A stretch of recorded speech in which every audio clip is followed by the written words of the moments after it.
গুলগুলাটারে দেখ, গুলগুলাটারে দেখ। তো সালমান ভাইয়ের গুলগুলা না বলে বলতেছি মোটকি। আমাকে তো মোটকি ছাড়া কথাই বলতো না, সারাক্ষণ মোটকি। ঝগড়া হয়েছিল ফার্স্ট ক্যামসে ক্যামতে। আমি তখন নাসরিন হইনি, দিলদারের ভাইয়ের নায়িকাও হইনি, আমরা ওই যে সাইড অভিনয় করি।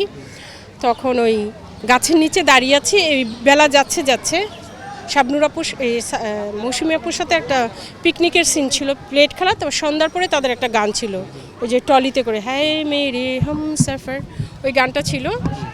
তো আমি দাঁড়িয়ে আছি, তো মিঠু ভাই আমাকে দেখে একটু পছন্দ করেছিল। তো তখনও তার বয়স কম, আমিও ছোট, তো আমাকে তার একটু ভালো লেগেছে। তো বলতেছে সালমান ভাইকে, বলতেছে গুলগুলাটারে দেখ, গুলগুলাটারে দেখ।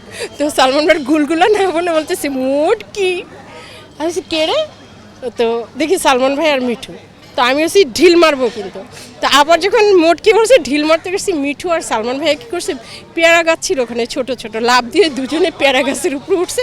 আমি ঠিকই মেরে দিছি, ভাইয়ার সাইড দিয়ে চলে গেছে। তখন সোহান ভাই বলে এই বে, আমাকে একটা ধমক দিচ্ছে, আমি একটু ভয় পেয়েছি। পরে আমাকে বলে রিল্যাক্স রিল্যাক্স, ভাইয়া বলতেছে। তারপর আবার যাওয়ার সময় বলে কি মোটকি। তো এগুলো আসলে অসাধারণ, এগুলো ভুলার মতো না।